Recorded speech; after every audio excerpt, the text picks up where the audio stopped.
In this true crime documentary, we uncover the twisted case of Alma Del Real.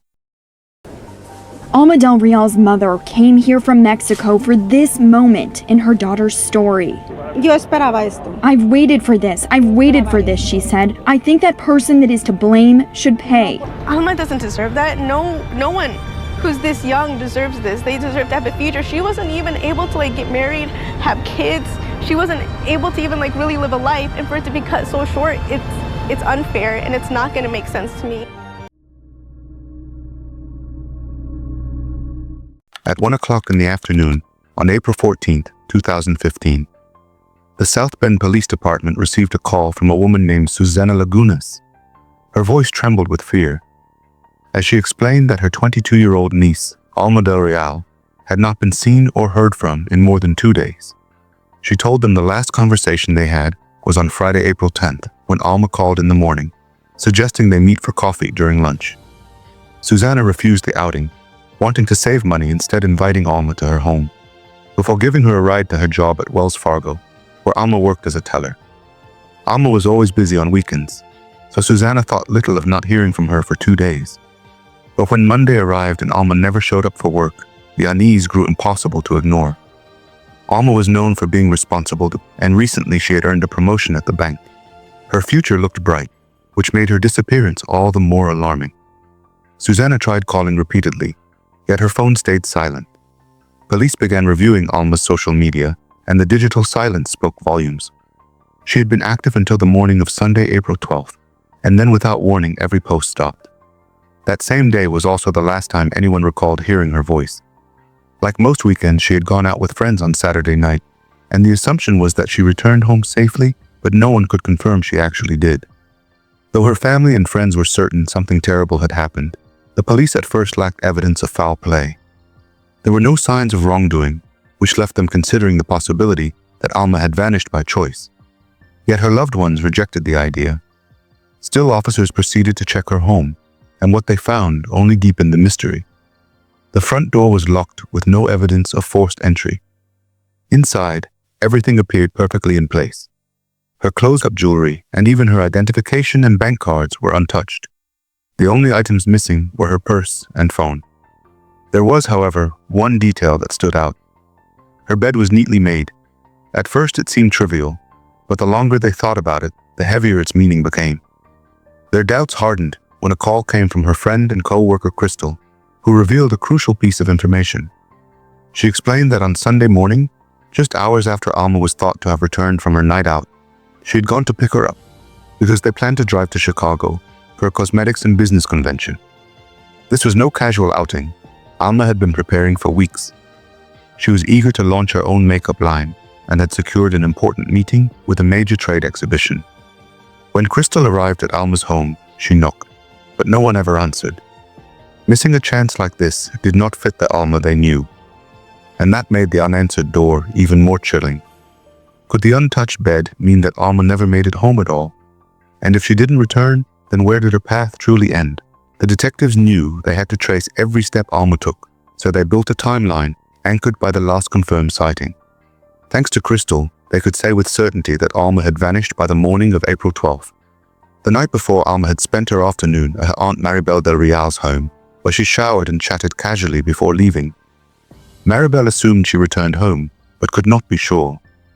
Later that evening, around 9, Alma met friends at Brothers Bar and Grill in Eddy Street Commons, just 4 miles from her house. They stayed past 1 in the morning, then moved on to Studio Roomba 305 around 1:30, where they danced for nearly 2 hours before leaving at 3:20. Alma accepted a ride from her friend Alberto Cruz, who was 24 at the time. He dropped her near her house about 3:30. This was the moment the trail froze, because after Alberto left Alma on that dark street, no one ever saw her again. 6 hours passed before Crystal arrived, expecting to take her to Chicago. And since Alberto was the last known person with her, he became the first focus of suspicion. Police questioned him in detail. Alberto explained that he dropped her off around 3:30 and offered to walk her to the door. She declined, saying she was fine. He admitted he felt relieved because he was exhausted and wanted to get home, so he drove away, without checking whether she actually entered the house.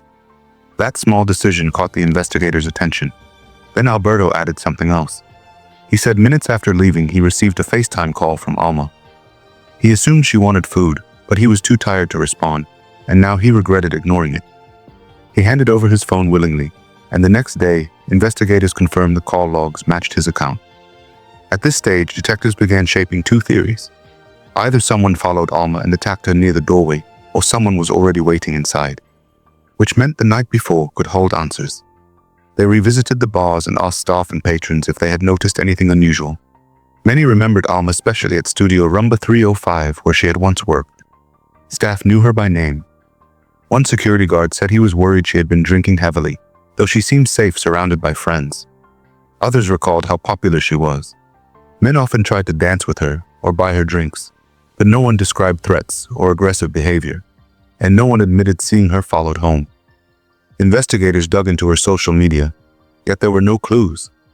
Her bank accounts offered even more concern, not a single transaction since her disappearance.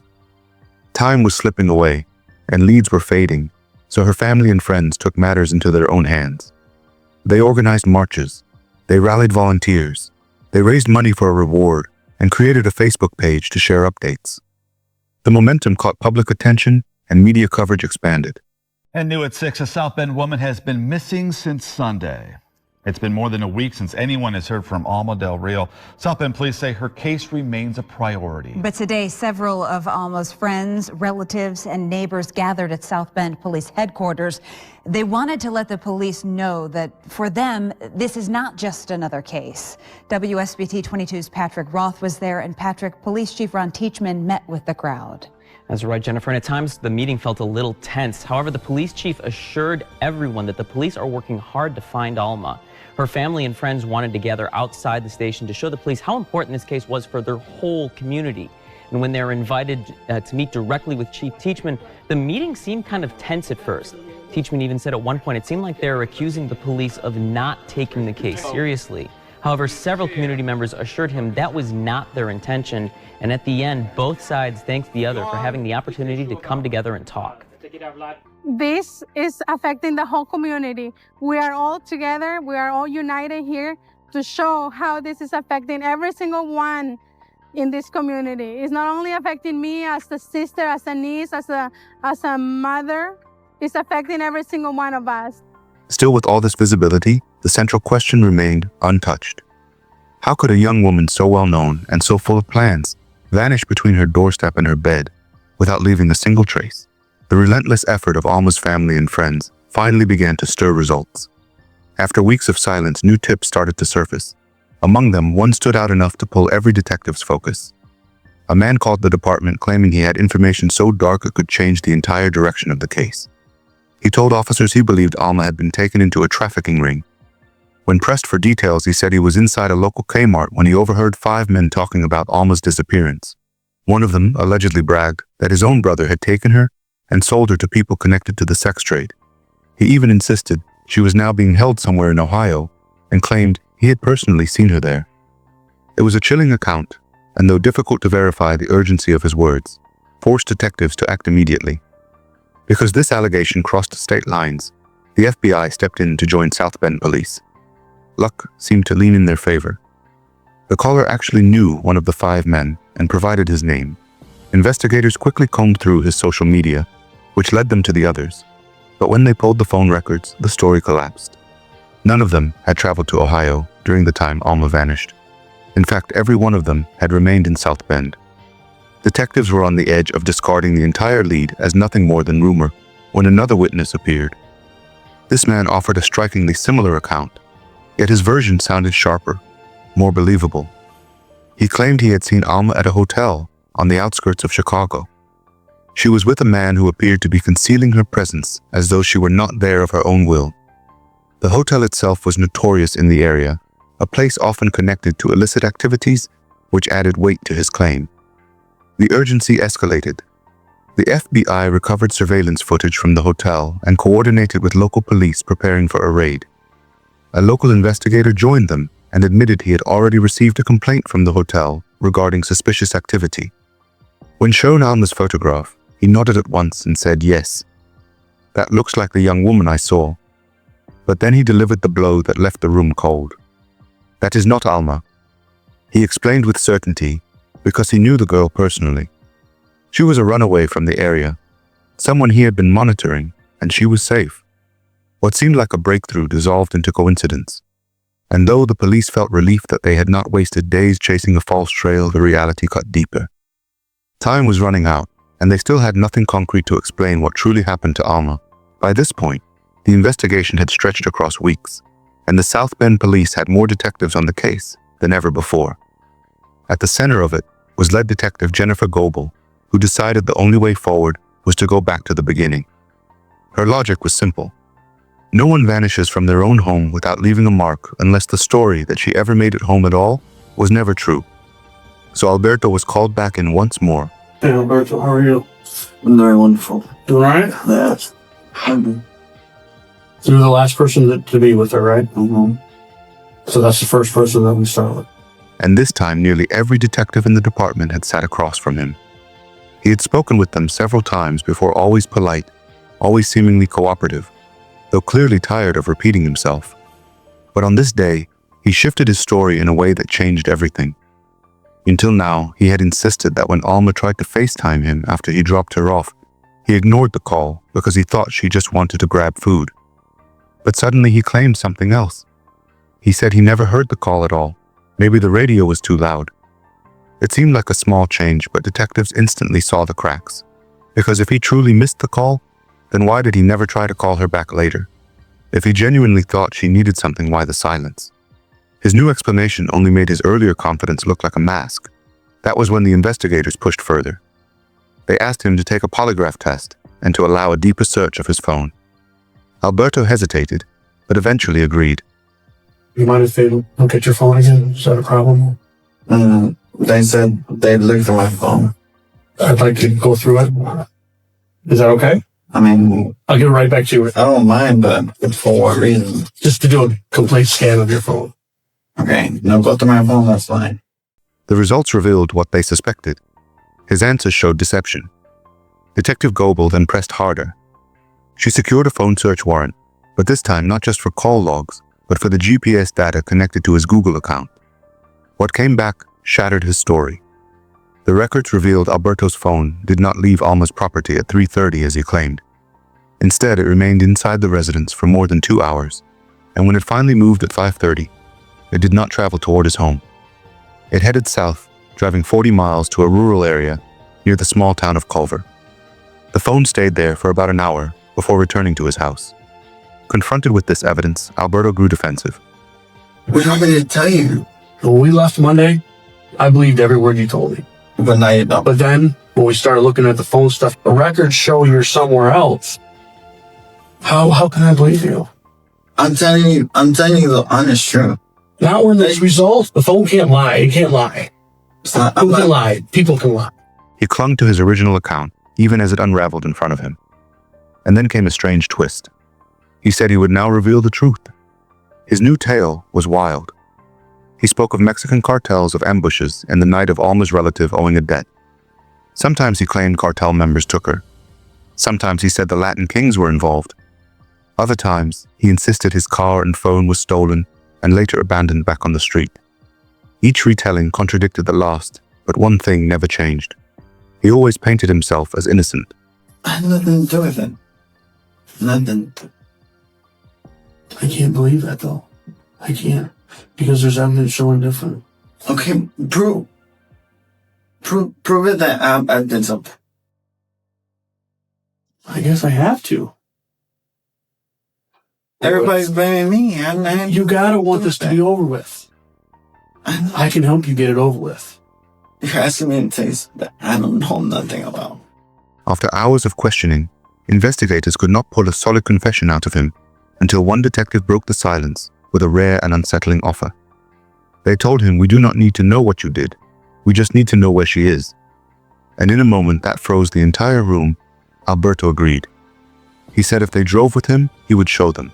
Begin this morning with breaking news. Police believe they have found the body of South Bend woman missing since April, and they also believe they have arrested the man responsible for her death. We've been following the case of 22-year-old Alma Del Real since she disappeared from her home on Ewing Street, and last night some really somber news came out.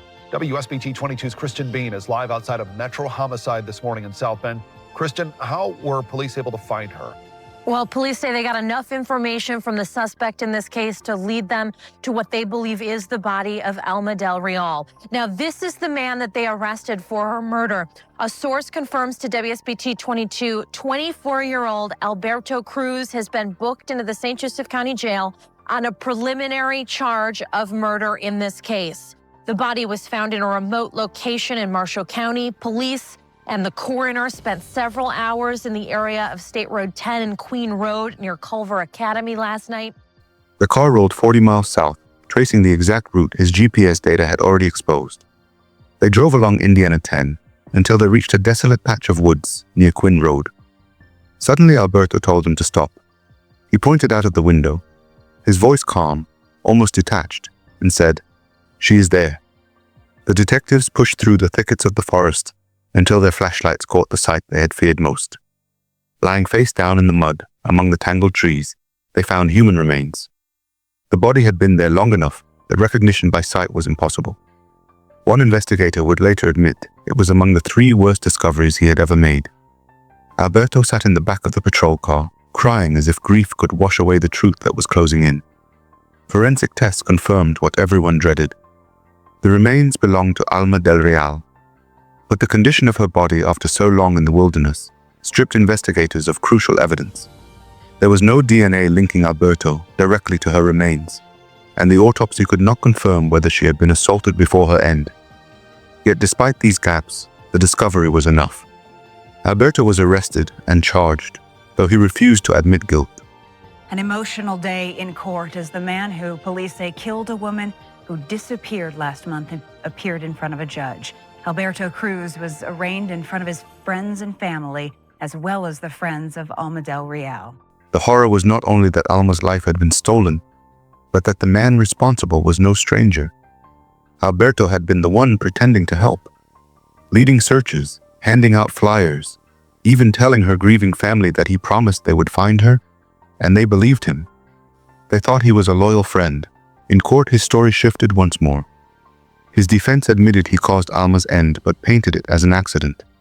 He claimed that after dropping her off, she invited him inside, that they engaged in consensual intimacy, that afterward she threatened to expose him to his girlfriend, leading to an argument. He said she fell hitting her head, and in a panic, he pressed his hands around her neck, claiming he only wanted to stop her suffering before hiding the evidence of what he had done. Prosecutors dismantled his story piece by piece. The autopsy showed no skull fractures, no signs of the fall he described.